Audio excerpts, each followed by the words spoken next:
Vas-y, Doc. OK. Ouais. Beaucoup de titres honorifiques à soir, puis c'est pas réel, faites-vous-en pas. Euh, Bonsoir Daniel, puis bonsoir. Bonsoir à tout le monde. Comment bien? On n'est pas sorti du bois. Hein? Bienvenue à une autre conférence de l'American, dont le titre de ce Merci. soir.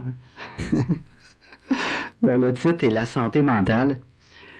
OK, la santé mentale, c'est quelque chose d'intéressant. Moi, je trouve ça intéressant. Peut-être que je suis toujours sans ligne, mais c'est bon. En tout cas, j'ai l'impression que la santé mentale, finalement, on a très peu d'êtres qu'on a comme modèle qui n'ont une santé mentale réelle dans son vrai sens du mot. Fait que, pour commencer, je pense que la question qui s'impose, c'est vas-tu me donner une petite définition de la santé mentale, Daniel? Oui, je pense que c'est le début même, parce que la santé mentale, c'est quelque chose qui nous intéresse, mais de quel ordre elle est-elle? On ne peut pas savoir exactement quand est-ce qu'une personne est en santé mentale. Si on parle de la santé mentale comme de la santé physique, les médecins seraient d'accord pour dire que personne n'est en santé. Maintenant, la santé mentale, c'est quelque chose qui existe et qui est effectivement de même ordre que la santé physique.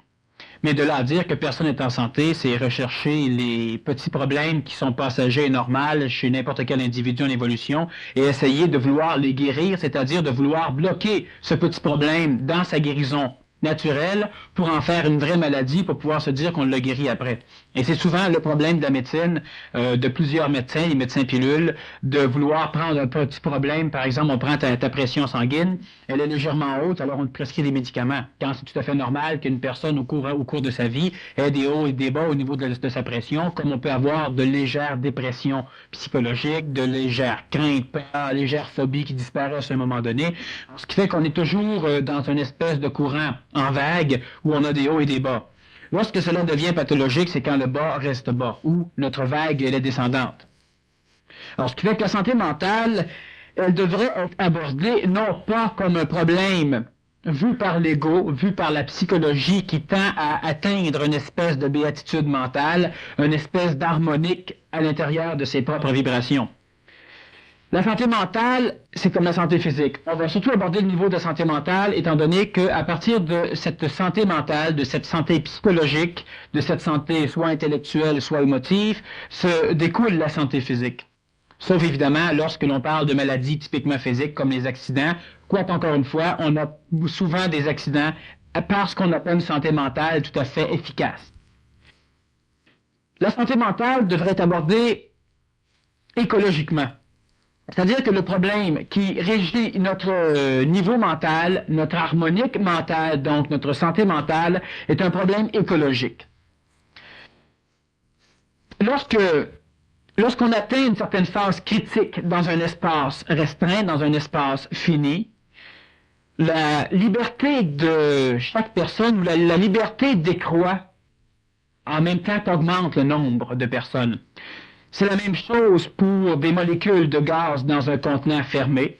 Plus on va avoir de gaz, moins les molécules vont pouvoir se promener, ainsi qu'on va être capable de liquéfier le gaz, qui est le mécanisme qui nous permet d'avoir des climatiseurs d'air ou des frigidaires.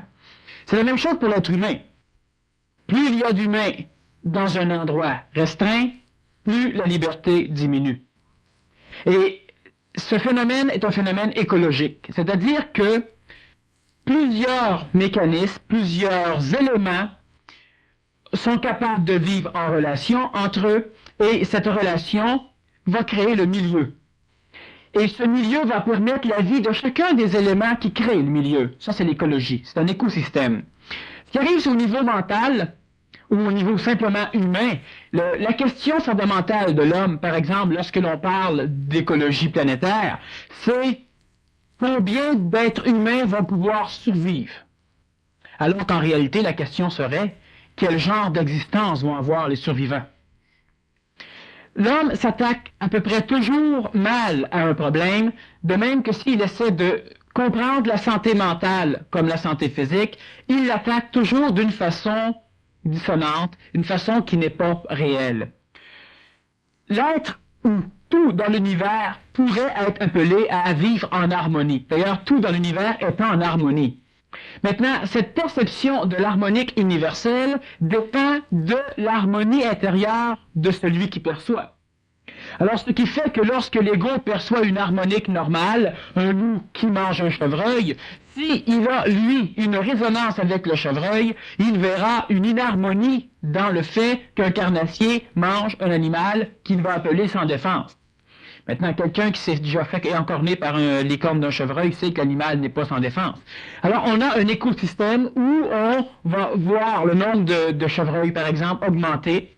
Et lorsque le nombre critique de chevreuils est atteint, lorsque les chevreuils n'ont plus assez d'espace vital, c'est-à-dire qu'ils manquent de nourriture parce que le nombre mange tout ce qui pousse, donc on a un danger pour les arbres, pour les champs, pour les plantes.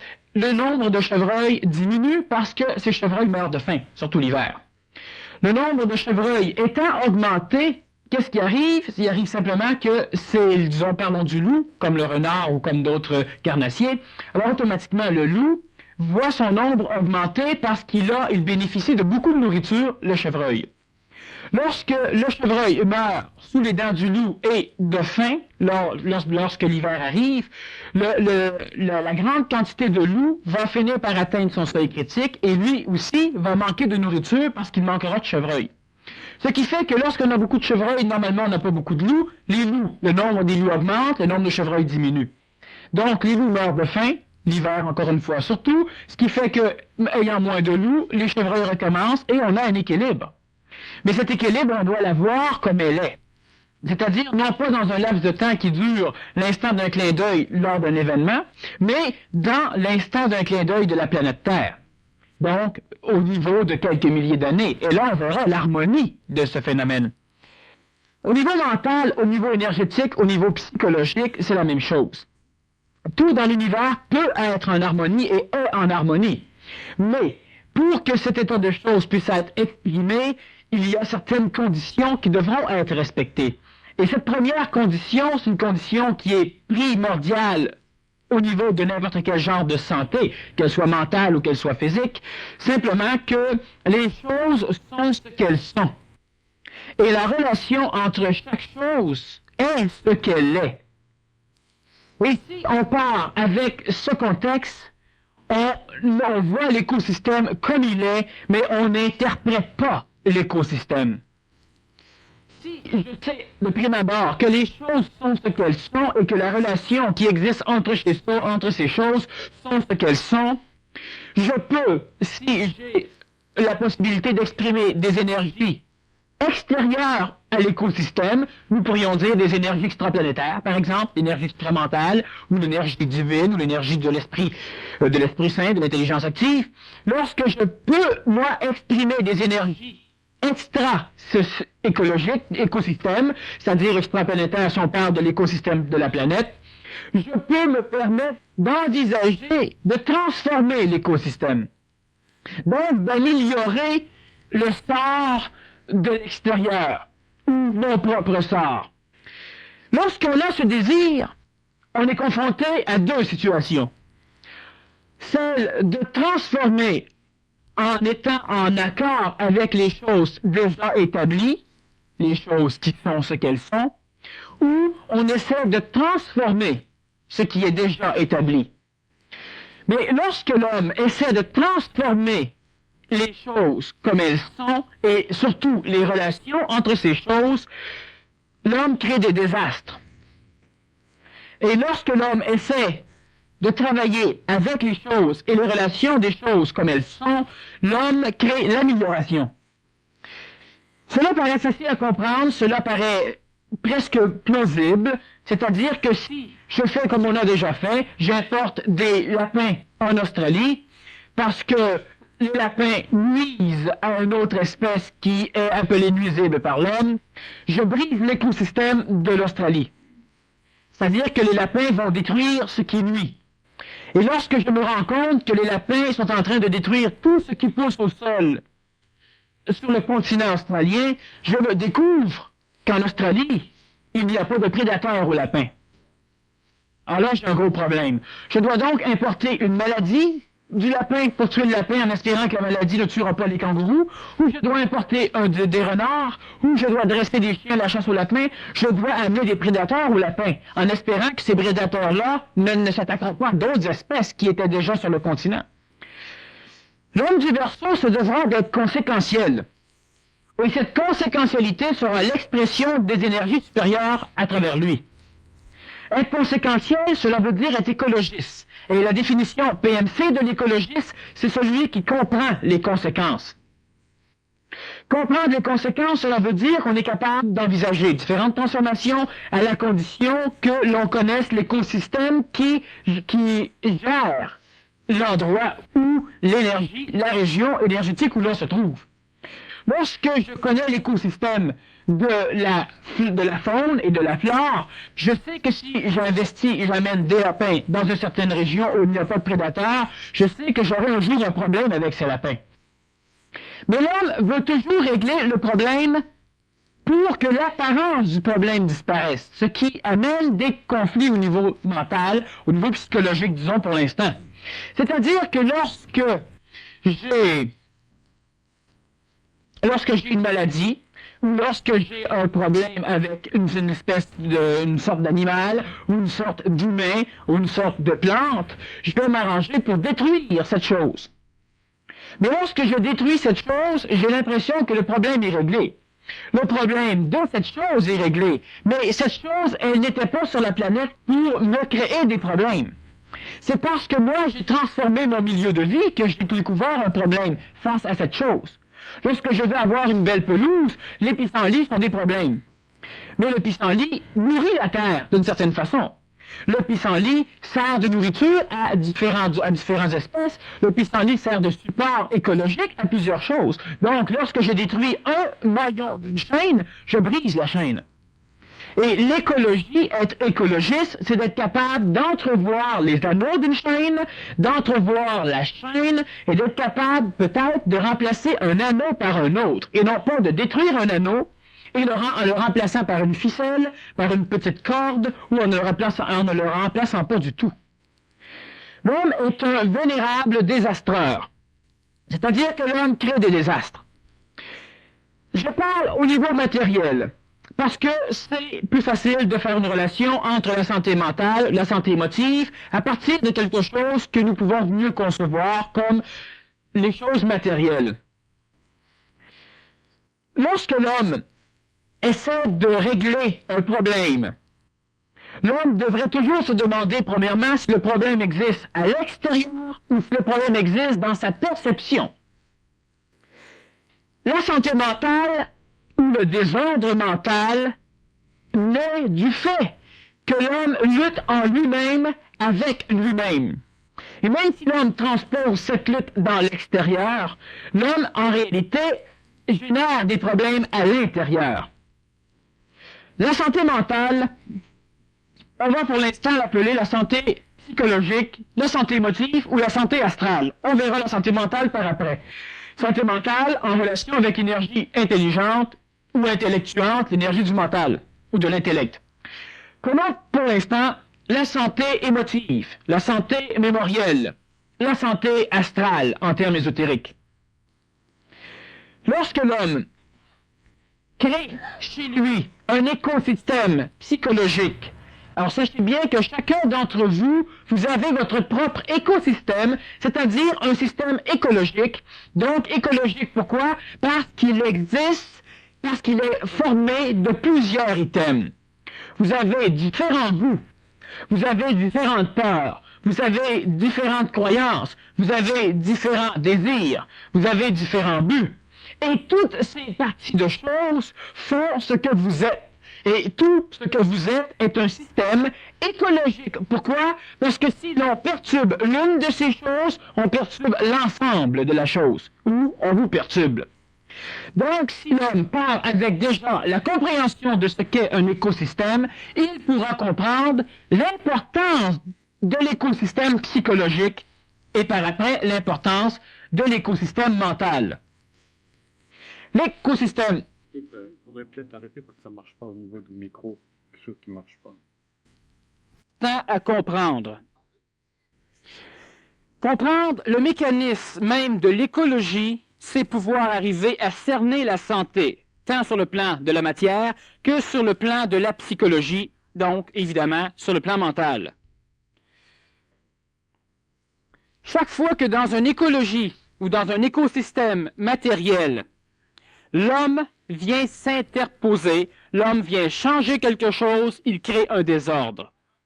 Et si l'homme arrive à comprendre suffisamment ce désordre, il est presque conséquentiel. Et s'il est régi par une intelligence, il essaiera de régler le désordre qu'il a créé.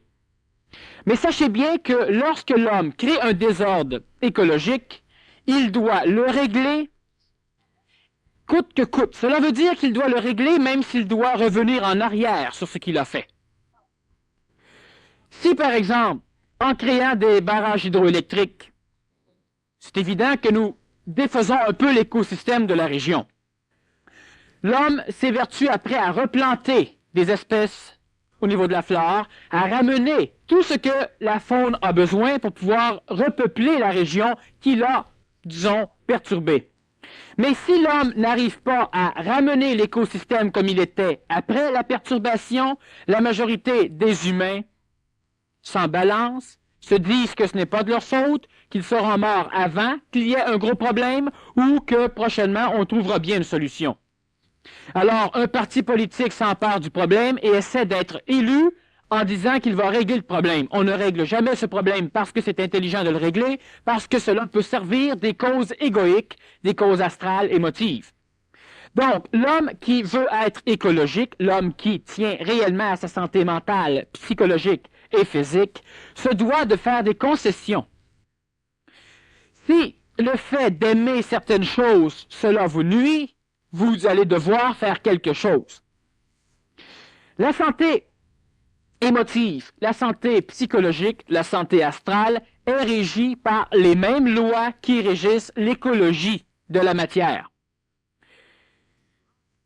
Le fait de se demander si il y aura beaucoup d'humains qui vont survivre dans l'avenir est une question idiote, une question qui ne mène à rien et une question qui ne peut pas être solutionnable. Le fait de se demander quel sera le genre d'existence de ceux qui survivront,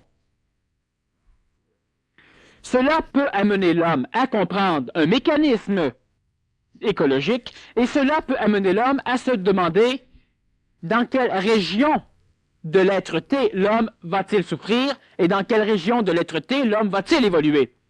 Les écosystèmes, nous en retrouvons dans la matière. Prenons l'homme. Les écosystèmes, il y en a dans la matière physique de l'homme. Vous avez un estomac, vous avez un foie, vous avez 2 reins, ou un. Vous avez un cœur, vous avez 2 poumons, ou un. Vous avez plusieurs choses en vous, et si nous perturbons le moindrement une de ces choses-là, nous bouleversons votre écosystème et nous vous rendons malade. C'est évident pour le corps physique. Un peu trop de calcium ou de potassium va augmenter votre rythme cardiaque, va l'amener en arythmie, c'est-à-dire qu'il ne sera pas régulier. On peut augmenter votre pression par différents sels. On peut vous créer 1 million de problèmes. On peut vous empoisonner et on peut complètement vous détruire en perturbant un tantinet votre écosystème physique. La santé mentale, la santé psychologique vient de l'observance de l'écosystème psychologique et de l'écosystème mental, ce qui normalement va s'exprimer dans votre corporalité par un équilibre physique. L'homme a des désirs, et à l'intérieur de ces désirs, certains de ces désirs prennent une espèce de grand espace, prennent plus de place que normalement elles devraient faire. Lorsque tout d'un coup, vous avez une marotte, lorsque tout d'un coup, l'homme psychologique, l'humain, décide de se procurer quelque chose, ou décide de conserver sa femme ou son mari, ou décide d'avoir un enfant, ou décide n'importe quoi, cela finit par prendre tellement de place à l'intérieur de son écosystème qu'il limite le reste. Limitant le reste, il détruit son écosystème. Évidemment, tout à l'heure, je vous parlais de maladies temporaires. Cela peut être une maladie temporaire. Qu'est-ce qui cause un désordre émotif? chaque fois qu'une parcelle de l'écosystème, de votre écosystème psychologique est atteint, il y a désordre émotif. Quand je parle de désordre émotif, je veux dire qu'il n'y a pas stabilité, disons, non destructive. Parce qu'on peut avoir une stabilité destructive, on peut avoir une stabilité constructive et on peut avoir une stabilité neutre. Lorsque vous êtes heureux, continuellement heureux, vous faites partie de ceux qui ont une stabilité destructive. Le mécanisme ou encore l'intelligence de la santé mentale et psychologique ne dépend pas du bon vouloir de l'ego qui essaie et qui espère être en harmonie avec une conception particulière de l'écologie. La santé mentale et la santé psychologique, elle peut être exprimée seulement et seulement si les conditions de cette expression sont suivies mathématiquement. L'homme, mathématiquement, peut être prévu. Nous pouvons prévoir facilement et mathématiquement chacune de vos réactions. Parce que vous êtes un écosystème, vous êtes un système écologique limité, mais immense en même temps. Et si nous perturbons certaines parties de cet écosystème, ou si vous laissez certaines parties de votre écosystème être perturbées, automatiquement, il y a un désordre et il y a une réaction qui, à la longue, peut ressembler à un désordre émotif ou à un désordre mental. L'émotivité de l'homme tend à pousser celui-ci vers la conquête d'une harmonie. Tout à l'heure, tu me demandais, qu'est-ce que la santé mentale? Qu'est-ce que l'harmonie? Nous savons qu'en musique, une harmonique est créée lorsque deux formes de vibration vibrent en accord. Et nous pouvons déterminer cet accord soit mathématiquement, soit à partir de notre oreille, en faisant fi du goût. On est capable, mathématiquement, ou à partir de notre oreille, de savoir si une note est juste ou fausse, et si un piano est accordé ou non. Et cela n'a pas rapport au goût psychologique. Cela a rapport à des lois mathématiques. Il y a harmonique. Et il y a dissonance lorsque ces vibrations s'interpénètrent et se transforment, se détruisent l'une l'autre. Il y a dissonance, il n'y a donc pas harmonique. Chaque fois que dans votre psychologie, chaque fois que dans votre mentalité, il y a une dissonance qui détruit les énergies vibratoires déjà existantes, il y a désordre mental ou désordre émotif. Maintenant, l'harmonie est quelque chose que l'ego recherche. Pourquoi vous voulez être en harmonie? Pourquoi vous voulez être en paix? Pourquoi vous voulez toutes ces choses? Plus souvent qu'autrement, c'est d'une façon égoïque, c'est-à-dire que vous les recherchez et c'est un désir. Parce que vous espérez certaines choses, parce que vous voulez certaines choses, mais rarement cette démarche est régie par l'intelligence. L'homme ne veut pas ou l'homme veut rarement évoluer parce que c'est intelligent de se transformer en s'améliorant. L'homme veut le faire pour plusieurs autres raisons que je n'énumérerai pas, mais je crois que vous en savez plusieurs. Recherchez bien si votre démarche de vie se fait parce que cela est intelligent ou si votre démarche se fait parce que cela se fait. Parce qu'émotivement, vous y êtes poussé. Il y a plusieurs synonymes à l'émotion. On pourrait nommer plusieurs raisons qui poussent l'homme à évoluer. Lorsqu'il y a une dissonance harmonique dans l'énergie psychologique, par exemple, il y a une trop grande place qui va être prise par une parcelle de votre écosystème. Votre écosystème contient la peur. Mais lorsque cette peur prend toute la place de l'écosystème et qu'elle écrase le courage et qu'elle écrase le reste, il y a pathologie, c'est-à-dire qu'il y a désordre dangereux. Mais lorsque votre amour tasse tout et prend toute la place de l'écosystème, ce sont les mêmes mécanismes, il y a danger. Vous ne pouvez plus savoir ce que vous faites.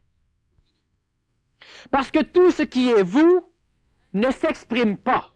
une parcelle très limitée de vous prend l'ampleur, prend la place du reste et tend à s'exprimer.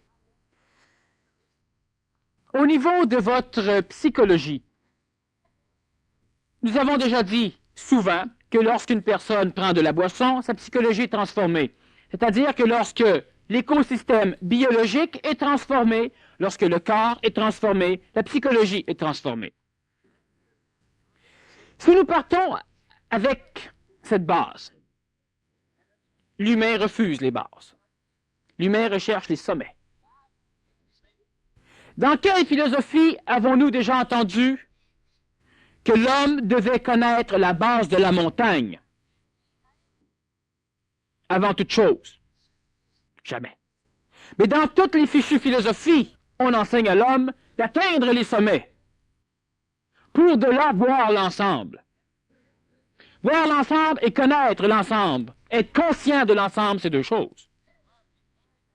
L'humain refuse les bases parce que l'humain recherche les sommets. Et les sommets ne sont que des bases pour l'homme parce qu'ils ne s'appuient sur rien. Mais ce ne sont pas des bases qui permettent à l'homme de construire des sommets. C'est le sommet détruit. La base de l'évolution de l'homme, c'est sa matière physique. Dans l'évolution, dans le chemin évolutif, l'humain recherche quoi? L'humain, pour essayer de voir s'il se transforme, essaie de voir s'il y a des transformations à l'intérieur de lui. On parle toujours de transformation intérieure. C'est ça que l'on vend. Ou on vend l'esthétique de la transformation extérieure, ou on vend la sagesse de la transformation intérieure. Pourquoi l'homme recherche la transformation intérieure? L'homme recherche l'illusion de la transformation. Parce que si votre intérieur est réellement transformé, cela va transparaître dans l'extérieur. Donc, le fait de rechercher une transformation extérieure prouve une transformation intérieure. Mais le fait de rechercher une transformation intérieure ne prouve absolument rien. Cela prouve simplement que vous avez l'impression, l'illusion, l'idée, vous avez un contexte qui vous permet de croire que vous avez ou que vous êtes transformé. Mais s'il y a transformation extérieure, il y a transformation intérieure. L'homme recherche les sommets. La santé mentale commence par la compréhension de l'écosystème psychologique et de l'écosystème mental. L'homme doit savoir ce qu'il fait. Et lorsque l'homme sait ce qu'il fait, l'homme est sûr que ce qu'il fait doit être fait. Et lorsque l'homme est sûr de cet état de choses, l'homme le fait bien. Mais si l'homme ne sait pas ce qu'il fait, si l'homme espère qu'il sait ce qu'il fait, si l'homme croit qu'il sait ce qu'il fait, plus souvent qu'autrement, l'homme le fait mal. Je dis de temps en temps que plusieurs personnes veulent communiquer leur amour aux autres. Et si les autres ne veulent pas écouter, ils le font par la guerre. L'homme fait le bien. L'homme veut faire le bien, mais il le fait mal.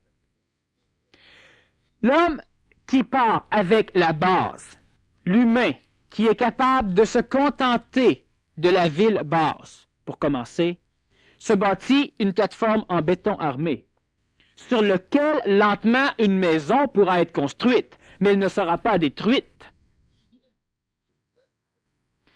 Combien de fois avez-vous recherché à accélérer votre évolution? Combien de fois avez-vous recherché les sommets? Et combien de fois avez-vous recommencé cette recherche?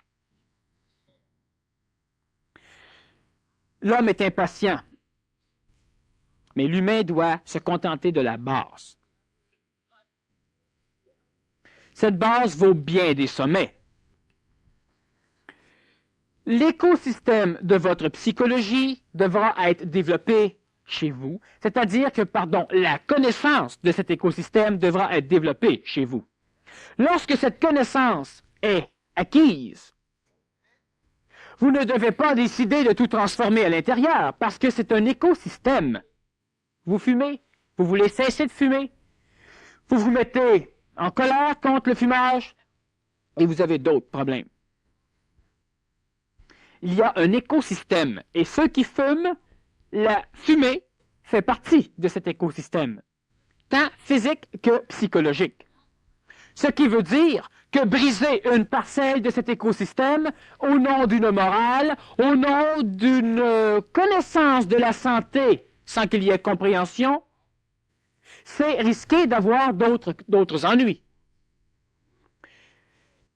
Le fait d'étudier son écosystème propre, individuel, au niveau physique, au niveau vital, au niveau psychologique et au niveau mental, va permettre à l'humain d'être en harmonie avec lui. Être en harmonie avec soi, cela n'interdit pas l'être en harmonie avec l'extérieur. La base est souvent plus compliquée que le sommet. Et l'homme étant impatient et paresseux, se refuse les choses compliquées et recherche les sommets, la gloire, la fin. L'homme n'a pas hâte de cheminer sur l'évolution. L'homme a hâte d'avoir fini l'évolution. L'homme n'a pas hâte de monter la montagne. L'homme a hâte de voir le trajet qu'il aura fait. Mais il refuse de voir le trajet qu'il aura à faire. Ces problèmes font que l'humain n'arrive pas à saisir pleinement et complètement le cadre dans lequel il évolue et le cadre qui évolue. C'est-à-dire l'écosystème social, ou continental, planétaire ou familial, et son écosystème lui-même. Lui qui évolue dans ce qui évolue. La santé mentale est déterminée par l'harmonique qui va exister dans l'écosystème. Et cette santé mentale n'est jamais déterminée par l'écosystème. Elle est déterminée par l'harmonie à l'intérieur de l'écosystème, c'est-à-dire par la qualité et la quantité de relations qu'auront chaque élément constituant le milieu dans lequel va vivre ces éléments. Je prends des grands mots, vous allez finir par comprendre ce qu'est l'écologie et vous allez finir par comprendre ce que je veux dire par écologie psychologique et mentale. Vous êtes dans une famille et plus il y aura d'enfants, plus la liberté de chacun sera diminuée. Donc, lorsque vous aurez atteint un seuil critique, il y aura problème. Au niveau de l'écologie psychologique de la même famille, plus mes désirs prennent de l'ampleur dans l'écosystème familial, moins il y a de place pour les désirs des autres dans le même contexte. Donc, plus mes désirs grandissent, plus mon émotion tend à vouloir s'exprimer, moins l'émotion ou les désirs, plus l'écosystème individuel des autres membres de ma famille, de cet écosystème familial, sera diminué. Donc, je crée une dissonance, je crée une inharmonie, je crée un conflit. À l'intérieur de vous-même, vous avez différents éléments. Ces différents éléments créent le milieu. Chaque frère, chaque sœur crée le milieu, la famille. Et cette famille permet la vie des frères et des sœurs. Et c'est important de comprendre ce phénomène. Il n'y a pas de famille, sauf s'il y a des frères et des sœurs. Et lorsqu'il y a des frères et des sœurs, il y a une famille. Et cette famille permet la vie des frères et des sœurs. Il y a sur la planète Terre des humains qui peuvent vivre parce qu'ils sont en relation avec leur nourriture. Qu'est-ce que c'est être en relation avec sa nourriture? Cela veut dire faire attention aux plantes, faire attention à la viande, aux animaux, faire attention à l'air, faire attention à l'eau, faire attention aux minéraux. Cela veut dire que j'ai des relations avec tout l'écosystème planétaire. L'homme a besoin du loup. L'homme a besoin des tarentules. L'homme a besoin des scorpions. L'homme a besoin des maringouins. L'homme a besoin des maringouins parce que l'homme a besoin des oiseaux. parce que l'homme a besoin des poissons. Et ceux-là se nourrissent des insectes. Et l'homme a besoin des poissons parce que l'homme a besoin des gros poissons, qui se nourrissent des petits poissons. Et l'homme a besoin des oiseaux parce que l'homme mange des oiseaux. Ou l'homme mange des animaux qui mangent des oiseaux. L'homme a besoin des plantes parce que certaines plantes le nourrissent. Parce que certaines plantes nourrissent la viande qu'il mange. Parce que certaines plantes nourrissent le sol qui va permettre la prolifération de plantes qui nourrissent l'animal, qui nourrit l'animal que l'homme mange. C'est un écosystème. Et on ne peut pas perturber un élément de cet écosystème sans mettre en danger la survie de l'homme. L'humain arrive maintenant à synthétiser la matière. Donc, l'humain peut se créer des vitamines en pilules, qui n'ont pas le même effet énergétique vital que la même vitamine prise dans son essence propre, dans son état natif. Dans votre écologie psychologique et mentale, il y a donc différents éléments qui créent l'écosystème et qui font que vous êtes ce que vous êtes. Nuire ou perturber l'un de ces éléments, c'est se diriger vers le désordre psychologique ou le désordre mental. Je répète que ce n'est pas la qualité de l'écosystème qui est important, c'est l'harmonie dans l'écosystème. Qu'est-ce qui vaut mieux? Être une grenouille sale, pleine de mucus, pataugeant le ventre dans la boue, c'est un écosystème particulier. Ou être une grenouille empaillée, placée dans un hôtel, dans un temple en or. Qu'est-ce qui vaut mieux? L'homme regarde l'écosystème qui lui plairait sans voir ce que lui va faire dans cet écosystème. Vous voulez améliorer souvent votre sort en transformant ce qui crée l'écosystème psychologique. Je veux être plus calme, je veux être plus en paix, je veux m'habiller mieux, je veux ne plus être en colère, je veux, etc.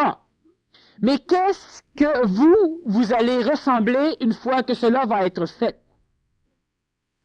Lorsque la grenouille s'imagine être placée dans un temple en or et vénérée par des millions de fidèles, elle ne pourra l'être qu'à la condition d'être empaillée. Sinon, elle va puer, elle va bouger. Elle aura besoin d'eau, elle aura besoin de boîte, elle aura besoin de mucus. Tout ce qu'elle aura voulu fuir, elle en aura besoin parce qu'elle fait partie intégrale de cet écosystème.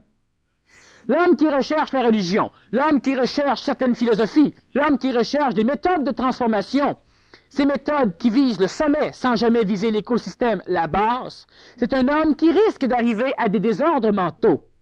Et nous savons très bien que la santé mentale, la santé émotive est perturbée surtout lorsque l'homme essaie de comprendre, lorsque l'homme essaie de s'améliorer, lorsque l'homme veut évoluer.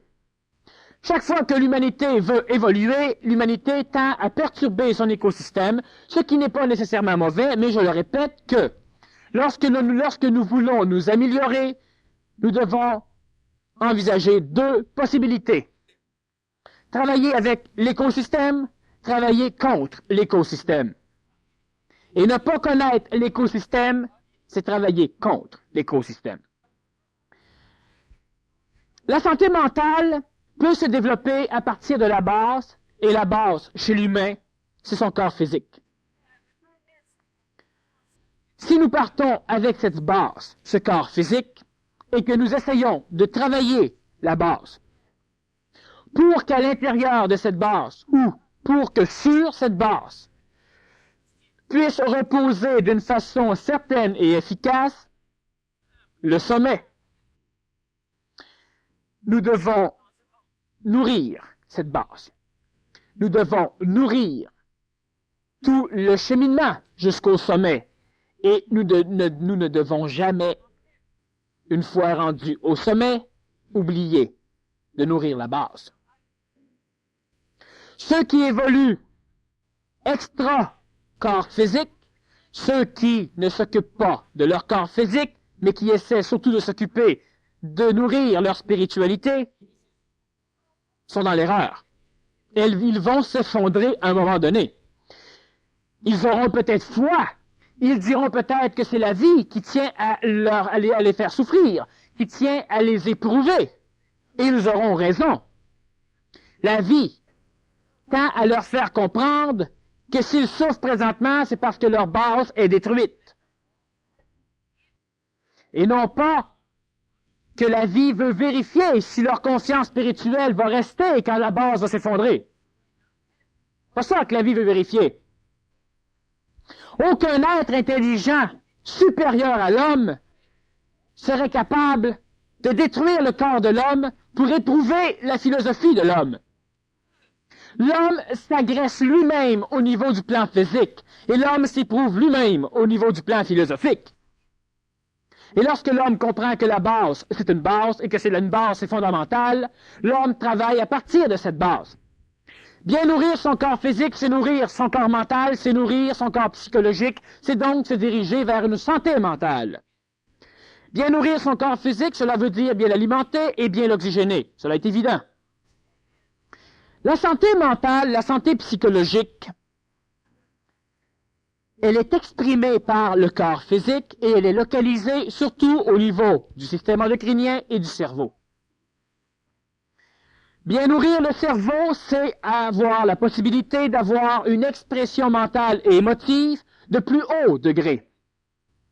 Sachez bien que lorsque votre corps cérébral vibre à un certain niveau, et cette vibration, elle est détectable sur un électroencéphalogramme, il y a vibration électrique et vibration non détectable par ce genre d'instrument, mais qui existe quand même, plus le corps cérébral vibre haut, plus votre cerveau est alimenté d'une façon écologique, en rapport avec ce qu'il a besoin, plus ces vibrations sont hautes, et plus ces vibrations sont hautes, moins les vibrations basses de l'astral, de votre psychologie, pourront venir prendre place à l'intérieur de ce que nous appelons la conscience de l'homme.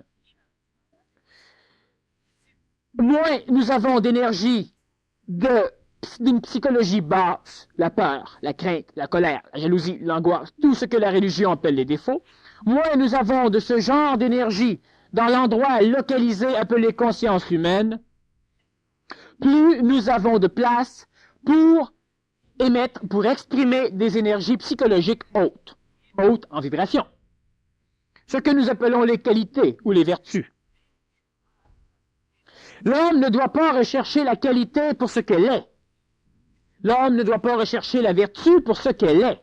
L'homme ne doit rechercher que la haute vibration de l'astral, ce qui s'exprimera par la vertu et la qualité.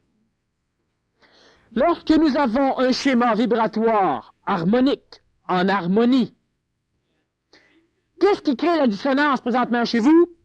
Pourquoi l'homme a-t-il le choix entre le bas astral et le haut astral, entre le mental débutant, le mental assujetti et le mental supérieur? Simplement parce que vous avez un corps physique qui est hautement évolué. Vous avez un instrument qui peut exprimer des énergies qui est hautement évolué.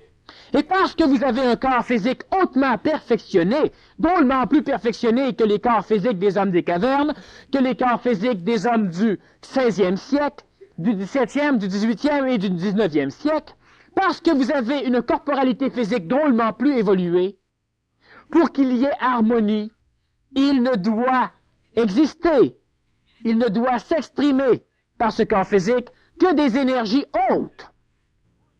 Le corps physique humain est presque rendu à l'apogée de son évolution.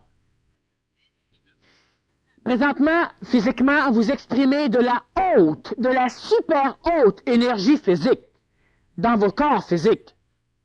Ce qui fait que qu'est-ce qui va en harmonie avec cette super haute énergie physique? Alors, il y a la super haute énergie vitale, la super haute énergie astrale. Et c'est pourquoi l'homme qui a peur est en dissonance. La basse énergie astrale essaie de se frayer un chemin dans la haute énergie physique.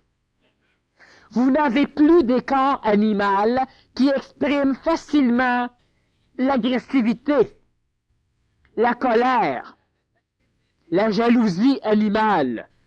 L'homme qui exprime ce genre de contexte psychologique est automatiquement en désharmonie par rapport à ses corps, par rapport à lui-même.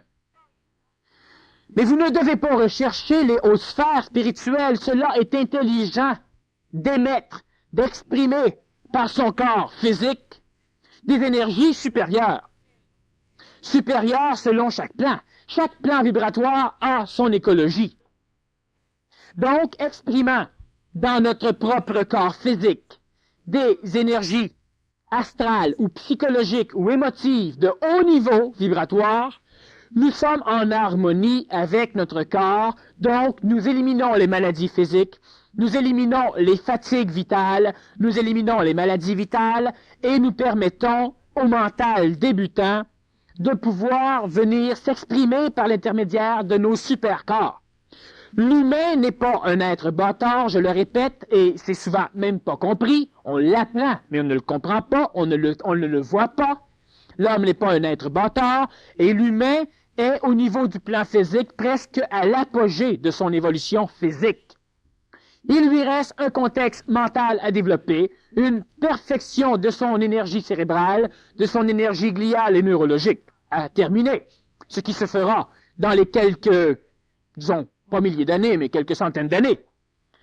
Mais en attendant, l'homme est en harmonie qu'à la condition qu'il exprime des énergies astrales hautes, ce qui va amener l'énergie mentale à se développer, ce qui va permettre à cette énergie mentale d'entrer en relation, en communication avec un ajusteur de pensée qui viendra parfaire le travail mental, ce qui lui permettra par après d'être en relation, en réunion avec l'énergie du mental supérieur ou supramental.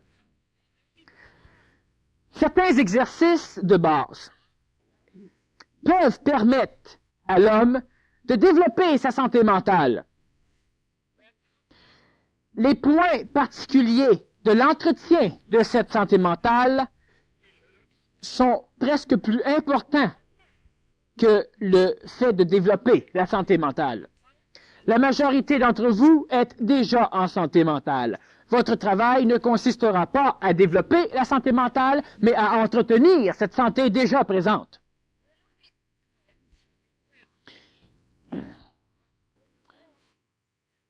Pour entretenir la santé mentale de l'homme, l'homme doit entretenir sa santé cérébrale, la santé de son cerveau. Pour entretenir la santé de son cerveau, l'homme devra donc entretenir ce qui nourrit le cerveau. Donc, l'homme devra entretenir son système respiratoire, son système circulatoire. Le système circulatoire amène au cerveau ce que le cerveau a besoin pour être en état. Le système circulatoire amène l'énergie, sous forme de dextrose, un sucre, amène l'oxygène et amène différentes autres substances, qui devront donc être formées, créées ailleurs dans le corps. Donc, la santé cérébrale dépend de la santé générale du corps. La santé cérébrale détermine l'expression de votre psychologie. Vous êtes fatigué, vous êtes en rogne. Vous êtes en pleine forme et vous êtes aussi en pleine forme psychologique. Et c'est rare en maudit, que le fait d'avoir une bonne santé psychologique amène une bonne santé corporelle. C'est beaucoup plus vrai que d'avoir une mauvaise santé psychologique amène des troubles corporels. Si on a une bonne santé physique, on a des maudites bonnes chances d'avoir une bonne santé psychologique. Et si on a une mauvaise santé psychologique, on a des bonnes chances d'avoir une dégradation du corps physique. Et ce n'est pas parce que la relation existe dans un sens qu'elle est nécessairement pareille dans l'autre sens. On a des rues sens unique ici dans la ville de Montréal. Et ce n'est pas parce que ça circule bien dans un sens que ça circule dans l'autre sens. Des fois, c'est une autre rue qu'il faut prendre. Et lorsque ma santé physique vient me donner une psychologie en forme n'amène pas nécessairement une santé physique. Un autre cheminement devra être pris pour amener la santé physique. Cela se fait. Disons que lorsque vous avez une psychologie en forme, cela empêche la dégradation du corps physique. Et si vous êtes malade, vu qu'il n'y a plus d'empêchement à la guérison, il y aura guérison. Mais ce n'est pas parce qu'on a une santé psychologique que l'on va opérer une santé dans le plan physique. On va empêcher ou on va aider, c'est-à-dire qu'on va permettre la guérison du corps physique, c'est tout. Par contre, si on a une détresse psychologique, on risque de nuire au corps physique. Le fait donc d'entretenir son corps physique amène une santé psychologique. Le fait d'avoir une santé psychologique amène une santé au niveau du plan mental. Ceux qui prennent le niveau mental comme étant le niveau psychologique, comme les maladies mentales sont des maladies d'ordre psychologique, Alors, automatiquement, la santé mentale est amenée lorsqu'on a un corps physique qui est en santé. Et quand je parle de corps physique en santé, je ne parle pas d'une personne qui a une fracture. Je parle d'un corps global, d'un écosystème corporel en santé. La santé est reliée à l'harmonie existant dans un écosystème. La santé physique est déterminée par l'harmonique existant dans l'écosystème physique. Et non pas par l'apparence. L'homme, présentement, est capable de pouvoir faire bouger en lui des énergies qui s'appellent des énergies vitales, ou éthériques dans l'ancienne étymologie. L'énergie vitale, l'énergie sexuelle de l'énergie vitale. L'énergie vitale, lorsque nous pouvons la faire bouger suffisamment au niveau de notre cerveau, nous entretenons la santé du cerveau, donc la santé mentale. Je fais rarement ceci, je vais vous demander d'essayer quelque chose, immédiatement. Nous allons simplement voir l'importance de la base avant de chercher à atteindre le sommet. L'homme psychologique a de l'imagination. Cette imagination lui a été salutaire, elle a même été salvatrice, elle nuit un peu présentement, mais elle a encore son utilité. Mais l'homme qui a un corps physique super évolué, comme je dis que votre corps physique est, a aussi développé en lui, quoiqu'il ne s'en sert pas suffisamment, la possibilité de percevoir ces déplacements d'énergie vitale. Vous savez que lorsque l'on parle de Satan, ou lorsque l'on parle du diable ou de quelque chose de noir, l'homme sent des vibrations au niveau de sa colonne vertébrale. Il perçoit des transports d'énergie vitale. Lorsqu'une personne va chez un acupuncteur et que celui-ci poncture un point particulier, de temps en temps, certaines personnes sentent quelque chose circuler. Alors, vous allez simplement tenter cette expérience. Cette expérience, elle est de deux ordres. Elle permet, premièrement, de développer la phase contrôle de l'énergie mentale chez vous, et elle permet aussi l'entretien ou le nourrissement en énergie vitale de votre cerveau. Et cela est important. Mais seulement le faire par imagination, cela ne vaut rien. Le faire et croire que ça fonctionne, cela ne vaut rien. Ce soir, je vais vous faire faire cette petite technique qui est tirée du PMC, donc il n'y a pas de livre écrit sur cette technique, seulement pour vous donner une idée de l'importance de la base et de la facilité que l'homme peut, de la facilité d'évoluer que l'homme a lorsque l'homme travaille sur la base. Alors tout le monde, vous allez simplement, pas tout de suite, fermer vos yeux et vous imaginez que derrière vous, il y a un panneau, derrière votre tête. Tout le monde a une tête? Parfait. Donc, on a un panneau, une feuille, 8,5 par 11, ou 8 par 11, une espèce de panneau qui peut être un panneau d'énergie, qui peut être une planche de bois, qui peut être n'importe quoi, je m'en fous. Un panneau en arrière de sa tête. La surface du panneau est dirigée vers la tête et le panneau est vertical. On ferme les yeux, on essaie de visualiser, de percevoir cette planche, ce panneau derrière sa tête. Le contrôle mental, visionnez cette planche. Le contrôle mental, contrôlez cette planche. On garde les yeux fermés. Ceux qui ne veulent pas l'essayer, c'est votre droit. Maintenant, ça ne vous coûte rien. Maintenant, ce panneau, on essaie, ou on réussit à le faire traverser lentement notre tête de bord en bord jusqu'à temps qu'il vienne se situer en avant de notre visage. Il traverse notre cerveau. Chez certaines personnes, il aura traversé trop rapidement. Donc, hors contrôle. Chez d'autres personnes, le panneau n'arrive pas à traverser.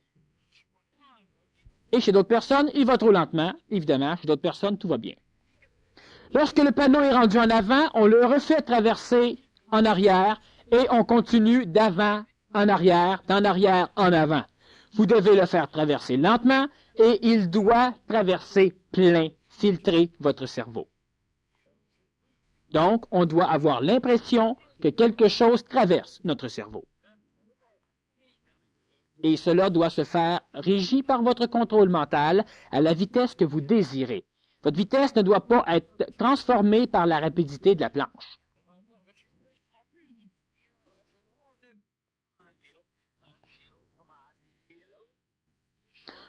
Parfait, on ouvre les yeux. Je ne peux pas vous demander ce qui s'est passé. Je sais par expérience à l'intérieur des cours que ce qui se passe normalement, c'est que la personne ressent des perturbations au niveau de la tête. Évidemment, on l'a fait 5 secondes, 10 secondes. Ce genre d'exercice est un exercice mental, un exercice qui développe plusieurs choses parce qu'il y a des millions de manières de l'expérimenter. Et au niveau du PMC, nous, on s'en sert de différentes manières, c'est-à-dire que cet exercice peut servir à plusieurs choses. Il sert entre autres à augmenter la dose d'énergie vitale au niveau du cerveau, donc à purifier notre cerveau. Purifier de quelle façon? Je ne veux pas trop embarquer à l'intérieur de ces mécanismes parce que c'est une purification d'ordre vital surtout, ce qui évidemment va engendrer une hypercirculation du liquide céphalorachidien et du liquide sanguin. Donc, qui va amener lentement une purification de certaines substances toxiques, donc de toxines, au niveau des cellules neurologiques et gliales de votre cerveau. Ce genre d'exercice est un exercice qui, à la fois, exclut l'énergie de l'astral. Pourquoi? Parce que vous devez contrôler à votre rythme volontaire la vitesse de déplacement de cette planche. Tant que cela n'est pas fait, il y a coloration par l'énergie astrale. L'énergie mentale est donc sollicitée, le contrôle mental, et à un moment donné, la personne va sentir chez elle de la chaleur, une espèce de circulation au niveau de la tête, une espèce de gonflement cérébral sans douleur. Elle peut percevoir des douleurs cérébrales, et lorsqu'elle perçoit des douleurs cérébrales, cela est causé par une trop grosse tension psychologique d'un mal de tête bien ordinaire. Ce n'est pas l'effet de l'évolution ou l'effet de l'énergie vitale. Elle va ressentir des difficultés à ce que sa planche traverse, il y aura des noyaux, il y a plusieurs choses qui vont se passer. Et lorsque la personne sent ce genre de choses, elle peut commencer réellement à percevoir que l'énergie circule. L'énergie ne circule pas nécessairement comme la planche que l'on a imaginée. Cette planche nous permet de localiser notre perception de la circulation d'énergie. Exactement comme lorsque je dis, pense à ton pied, concentre-toi sur ton pied et dis-moi ce que tu ressens. Au niveau du cerveau, l'homme ne connaît pas son cerveau. L'homme connaît le bout de son nez, l'homme connaît le bouton qui l'agace, l'homme connaît la beauté de ses yeux ou la laideur de ses yeux, mais l'homme ne connaît pas son cerveau. Cette planche permet simplement de localiser où on veut percevoir la circulation d'énergie à l'intérieur de notre cerveau. La planche n'a aucun autre effet que de permettre la perception. Ce n'est pas la planche qui est l'énergie qui circule. On pourrait dire cela. Dans l'ancienne tradition philosophique, on aurait pu dire ceci. Mais cela est faux. La planche, elle a une utilité, elle permet de localiser la perception. Lorsqu'il y a perception, nous percevons le déplacement d'énergie vitale, et lorsque nous pratiquons cette technique de temps en temps, elle amène à augmenter la circulation d'énergie vitale à l'intérieur du cerveau. Ce qui amène plusieurs choses au niveau de l'entretien cérébral. Je répète que la santé mentale découle de la compréhension des conséquences lors de la transformation de votre écosystème mental ou psychologique. Le fait de vouloir transformer l'écosystème de quelqu'un d'autre, si vous ne connaissez pas les conséquences majeures et complètes de son écosystème, c'est d'arriver à avoir des problèmes avec cette personne. Les parents éduquent. Qu'est-ce que c'est éduquer? Éduquer, cela veut simplement dire pénétrer dans l'écosystème d'un enfant, dans son écosystème psychologique, ou même alimentaire, physique, surtout psychologique lors de l'éducation, et d'essayer de transformer l'écosystème pour qu'il nous plaise. Ou pour qu'il soit efficace dans l'autre écosystème que nous appelons la société. Et à un moment donné, on a des enfants qui agissent de différentes façons et nous ne comprenons pas pourquoi. Pourquoi? Parce que nous ne comprenons pas les conséquences. Parce qu'à l'époque de l'éducation de ces enfants, nous n'avons pas su comprendre les conséquences de notre éducation. Nous sommes intervenus dans leur écosystème psychologique, ce qui est une bonne chose lorsque l'homme connaît les conséquences. L'écologie psychologique est extrêmement importante pour pouvoir en arriver à maintenir une santé mentale. Je répète que l'homme ne doit pas, présentement en ce qui vous concerne, rechercher la santé mentale, il doit surtout veiller à l'entretien de la santé mentale, et l'entretien de la santé mentale va être fait par l'entretien de tout ce qui découle ou de tout ce qui supporte cette santé mentale, donc la base, le corps physique. Tu devrais avoir une question.